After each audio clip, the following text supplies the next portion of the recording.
दोस्तों, नवरात्रि में दुर्गा अष्टमी के दिन एक नींबू अपने घर में इस जगह चुपचाप छुपा देना। माता रानी का ऐसा आशीर्वाद मिलेगा कि आपकी 7 जन्मों की गरीबी हमेशा हमेशा के लिए दूर हो जाएगी। करोड़ों में खेलने लगोगे, पैसा इतना आएगा कि संभालना आपसे मुश्किल हो जाएगा, क्योंकि इस दुर्गा अष्टमी के दिन बन रहा है महाधन लक्ष्मी योग। ऐसे में अगर आपने यह खास महा उपाय कर दिया तो माता रानी तो प्रसन्न होगी ही होगी, साथ ही आपके घर की कुलदेवी भी आपसे प्रसन्न होगी और माता लक्ष्मी का आशीर्वाद भी आपको मिलेगा। दोस्तों, जो माता लक्ष्मी दौड़ी दौड़ी चली आएगी आपके घर पर धन बरसाने के लिए। दोस्तों, मुझे पता है कि आपके पास पैसा टिकता नहीं है। पैसा आता है और तुरंत इधर उधर चला जाता है। कर्ज से भी आप बहुत परेशान हैं। कर्ज आपको छोड़ने का नाम तक नहीं ले रहा है। लेकिन दुर्गा अष्टमी के दिन यह नींबू का खास उपाय जब आप करेंगे तो इस उपाय साहब आपके जीवन में जितने भी आप कष्ट झेल रहे हैं, फिर चाहे कर्ज का हो या कोई गंभीर बीमारी हो या फिर आपकी शादी नहीं हो रही है या फिर संतान नहीं हो रही है, सभी कष्टों से आपको मुक्ति मिल जाएगी, क्योंकि यह नवरात्रि में दुर्गा अष्टमी का दिन आपकी जिंदगी का सबसे शानदार दिन होने वाला है। इस दिन ग्रह सितारे हों या माता दुर्गा हो या माता लक्ष्मी, सब आपके ऊपर मेहरबान रहने वाले हैं। दोस्तों, बस आपको यह एक नींबू चुपचाप अपने घर में छुपा देना है, लेकिन ध्यान रहे किसी को बताना नहीं है। जी हाँ, किसी को बताएं नहीं। क्या है उपाय, किस तरह से करना है, सारी जानकारी आज इस वीडियो के माध्यम से मैं आप लोगों को देने वाला हूँ। लेकिन नवरात्रि में दुर्गा अष्टमी का बहुत महत्व होता है। आपको मैं बता दूं, दुर्गा अष्टमी 29 सितंबर की शाम को 4:30 से प्रारंभ हो जाएगी और 30 सितंबर के शाम को 6 बजे तक दुर्गा अष्टमी रहेगी। यानी कि दोस्तों, आपको 30 सितंबर को ही पूजा करना है और अगर आप चाहे तो 19 सितंबर की शाम से भी पूजा अर्चना कर सकते हैं। ध्यान दें दोस्तों, नवरात्रि यह एक अत्यंत महत्व है। दोस्तों, दुर्गा अष्टमी का इसके कई धार्मिक, आध्यात्मिक और प्रतीकात्मक अर्थ हैं। आपको बता दूं, पौराणिक कथा के अनुसार आज ही के दिन यानी दुर्गा अष्टमी के दिन देवी दुर्गा ने महिषासुर, चंडमुंड आदि दुष्ट राक्षसों का वध कर दिया था और बुराई पर अच्छाई की विजय का प्रतीक माना जाता है। साथ ही अष्टमी पर देवी की 8 शक्तियां यानी कि मातृशक्ति और अस्त्र शक्ति विशेष रूप से पूजा की जाती है। दोस्तों, आपको मैं बता दूं, अष्टमी और नवमी के मध्य समय शाम के समय को बहुत पवित्र माना जाता है। इस संधि समय में विशेष मंत्र दीपों और पूजा की जाती है। साथ ही तंत्र मंत्र का भी खूब उपयोग किया जाता है। इस समय में आपको बता दूं, माना जाता है कि अगर इस समय में माता रानी की खास आराधना कर ली जाए, माता रानी के खास उपाय कर लिए जाएं, तो माता रानी शीघ्र अतिशीघ्र प्रसन्न हो जाती है और हमारे घर पधारती और हमारे सभी कष्टों को दूर कर देती है। धन धान्य से हमारा घर भर देती है, खुशियों से घर भर देती है। दोस्तों, दुर्गा अष्टमी के दिन कन्या पूजन की भी परंपरा, जी हाँ, कन्या पूजन की भी परंपरा होती है। दोस्तों, दुर्गा अष्टमी के दिन कन्याओं को देवी का रूप मानकर ही पूजा जाता है और भोजन कराया जाता है। दुर्गा अष्टमी के दिन आपको व्रत जरूर रखना चाहिए। आप पूरी नवरात्रि में व्रत रखें या न रखें, लेकिन दुर्गा अष्टमी के दिन व्रत जरूर रखें। इससे दोस्तों मानसिक संयम और शुद्धता आपको मिलती है। साथ ही दोस्तों, असमय दोष, पाप, दुर्भाग्य भी इन दिनों दूर होते हैं। व्रत और उपवास रखने से दोस्तों धन, संपत्ति, आय, वैवाहिक सुख, संतान प्राप्ति, रोग मुक्ति आदि मोर्चों पर भक्तों की प्रार्थनाएं बहुत जल्दी स्वीकार माता रानी कर लेती हैं। अब उपाय क्या है, ध्यान से सुनिए। देखिए, कन्याओं को भोजन तो करवाना ही है, कन्या भोज तो करवाना ही है, लेकिन कन्या भोज में आपको एक ऐसा उपाय कर लेना है जिससे आपके जीवन में आ रहे तमाम संकट दूर हो जाएंगे। अगर आपके जीवन में धन दौलत की बहुत कमी चल रही है, पैसा ठीक नहीं रहा है, तो यह उपाय आपको जरूर से जरूर करना चाहिए। कई बड़े बड़े लोग यह उपाय हर नवरात्रि में करते हैं, जिससे उनके घर में माता लक्ष्मी स्थायी रूप से निवास करती हैं। उनके घर में कभी भी धन की कमी नहीं होती है, इसलिए यह उपाय आपको भी करना चाहिए। देखिए, दुर्गा अष्टमी के दिन 9 कन्याओं को देवी का रूप मान लीजिए और उनका पूजन करिए, उन्हें भोजन करवाइए, उन्हें कुछ न कुछ भेंट में अवश्य दे दीजिए। आप चाहे कुछ खाने के लिए आप दे सकते हैं, आपको कुछ अवश्य 1 रुपये चाहे खिलौने कुछ नहीं दीजिए, लेकिन उन्हें खुश कर दीजिए और भोजन अच्छा होना चाहिए। ऐसा भोजन बनाएं जो बेटियों को भी पसंद आए।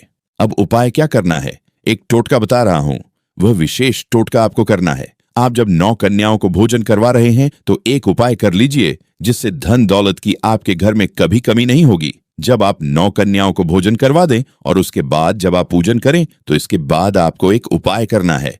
आपको एक नींबू लेना है।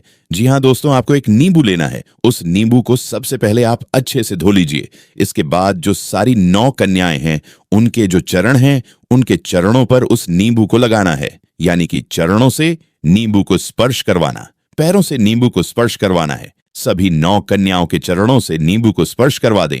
एत एत करके बस केवल स्पर्श करवाना है और माता रानी का ध्यान कर लेना है। फिर दूसरी कन्या के पास गए, उसके चरणों पर वह नींबू लगाया, स्पर्श किया, माता रानी का ध्यान किया और आगे बढ़ गए। तीसरी कन्या पर चले गए। ऐसे करके 9 कन्याओं के चरण उस नींबू पर स्पर्श होने चाहिए। मान्यता है कि नवदुर्गा के चरण स्पर्श हो जाएंगे उस नींबू के ऊपर और वह नींबू जो है एक शक्ति बन जाएगा नवदुर्गा की। इसके बाद उस नींबू को आपको अपने घर की तिजोरी में या जहां आप धन दौलत रखते हैं वहां पर, या फिर आप अपने घर के पूजा घर में रखिए। पूरे साल तक उसे रखा रहने दीजिए। वह सूख भी जाए तो उसे हटाइएगा मत, वह सूख भी जाए तो उसे हटाइएगा मत। पूरा साल हो जाए तो भी उसे हटाना नहीं है। जब तक चैत्र नवरात्रि ना आ जाए तब तक वह नींबू ऐसा रहने दे, और जब अगले साल चैत्र नवरात्रि आएगी तो चैत्र नवरात्रि में यह उपाय वापस से कर लेना। लेकिन तब तक आपके जीवन में बहुत बड़ा बदलाव हो जाएगा। आपके पास इतना धन दौलत आएगा कि आपको संभालने की जगह नहीं बचेगी। दोस्तों,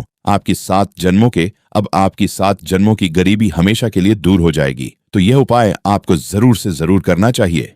अब अगला उपाय दोस्तों उन लोगों के लिए जिनके ऊपर कर्ज बहुत ज्यादा चढ़ चुका है, कर्ज से उनको मुक्ति नहीं मिल रही है, तो उनके लिए एक उपाय आया हूं। ध्यान से सुनिए दोस्तों, दोस्तों ध्यान से सुनिए। आपको अष्टमी की रात, जी हाँ, अष्टमी की रात ये उपाय करना है। क्या करना है, ध्यान से सुनिए। लाल कपड़े में आपको 5 सुपारी लेना है और उसी लाल कपड़े में 7 लौंग लेना है और एक सिक्का लेना है। क्या करें, 5 सुपारी, 7 लौंग और एक सिक्का। सिक्का आप किसी भी रुपए का ले सकते हैं। इन्हें बांध लें और माता दुर्गा के चरणों में रख दीजिए। अपने घर के मंदिर में माता रानी के पास रख दीजिए और अगले दिन उसे आप अपने घर की तिजोरी में या फिर धन रखने की जगह पर रख सकते हैं। इससे धीरे धीरे कर्जा उतरने लगेगा और पैसों की बरकत भी बनी रहेगी। जो आपके सर पर बोझ है, जो कर्ज का बोझ है, वह धीरे धीरे उतरने लगेगा। दोस्तों, तो यह उपाय आपको जरूर से जरूर करना चाहिए। अगर आपके ऊपर कर्ज बहुत ज्यादा है तो आपको यह उपाय कर लेना चाहिए। और साथ ही आपको अष्टमी के दिन जब आप कन्याओं को भोजन करवा रहे हैं तो कन्याओं को तो भोजन करवाएं।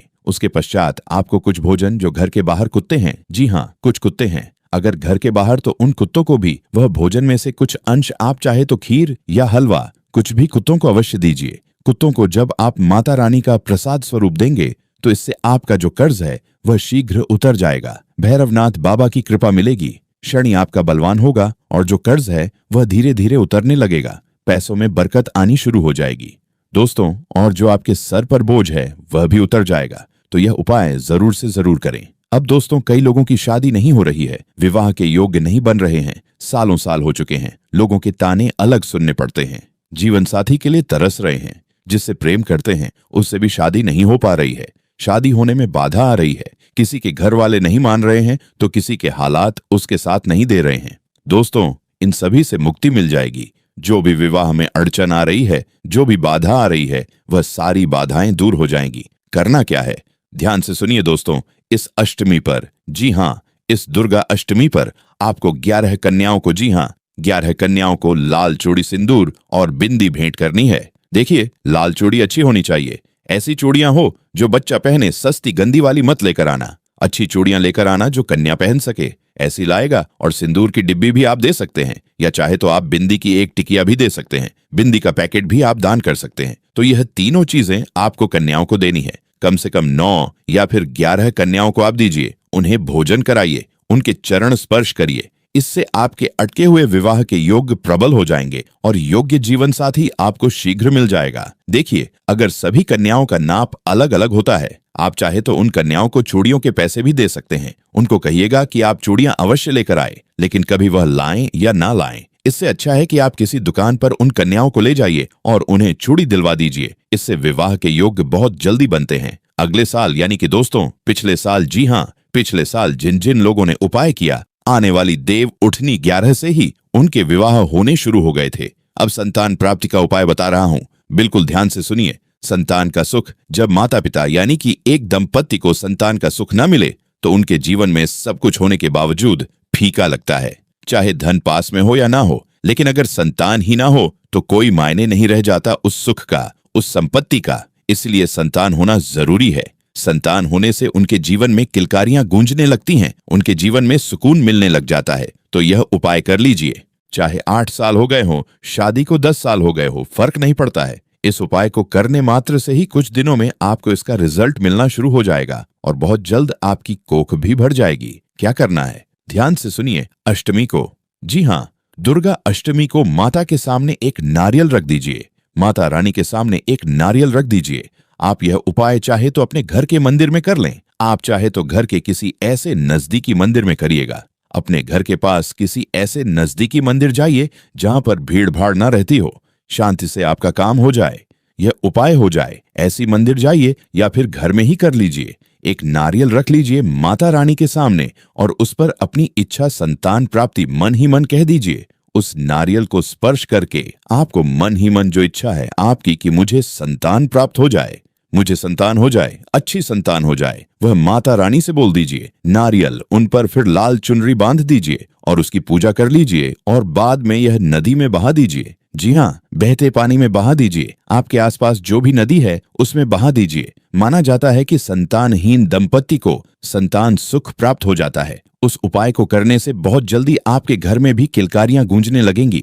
अब अगला उपाय बीमारी वालों के लिए। देखिए, बीमारी चाहे कैसी भी हो, जानलेवा बीमारी हो या दोस्तों कष्टदायक बीमारी हो, blood pressure, sugar, kidney, liver, heart, cancer, हर तरह की बीमारियां इससे शीघ्र सही हो जाएंगी। देखिए, इलाज तो हम करवा रहे हैं, लेकिन साथ ही साथ कुछ उपाय भी अगर कर लें तो देवताओं की देवी माँ की कृपा भी मिल जाएगी और इलाज शीघ्र कामयाब हो जाएगा। क्या करना है, दुर्गा अष्टमी की रात को 7 नींबू और 7 लौंग ले लीजिए। क्या करना है, 7 नींबू 7 लौंग ले लीजिए। अब उन नींबुओं के ऊपर एक नींबू में एक लौंग को गाड़ देना है, एक नींबू में एक लौंग गाड़ देना है। ऐसे करके हर 7 नींबू में 1 लौंग आपको गाड़ देना है। अब एक एक नींबू को करीब 7 बार अपने सर से लेकर पांव तक, जो भी बीमार व्यक्ति है उसके सर से लेकर पांव तक ऊपर नीचे उतारना है। 7 बार हर नींबू को 7 बार उतारना है, सर से लेकर पांव तक, और ऐसे करके 7 नींबुओं को 7-7 बार उतार लेना है। और फिर उन नींबू को क्या करना है, ध्यान से सुन लीजिए। उन 7 नींबुओं को घर के अलग अलग 7 कोनों में रख देना है। जी हाँ,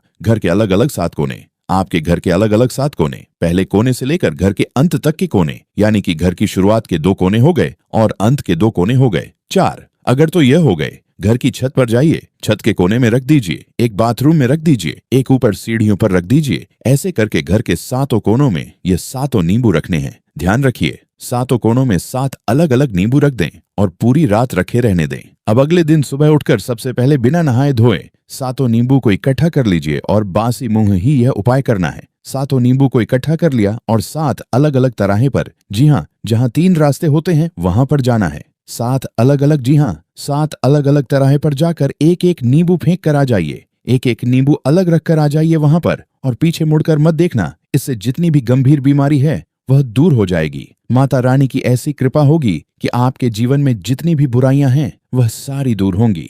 जितनी नकारात्मक शक्तियों ने आपको जकड़ कर रखा है वह आपसे दूर होंगी। बीमारी दूर होगी, काया सुखी हो जाएगी, काया निरोगी हो जाएगी। तो यह उपाय जरूर करिएगा। तो दोस्तों, ये कुछ उपाय थे जो दुर्गा अष्टमी के दिन आपको करने चाहिए। इस उपाय में मैंने कई सारी महत्वपूर्ण जानकारी आपको बता दी है। अगर वीडियो पसंद आई हो तो लाइक कर देना और चैनल को सब्सक्राइब कर देना। अभी के लिए धन्यवाद।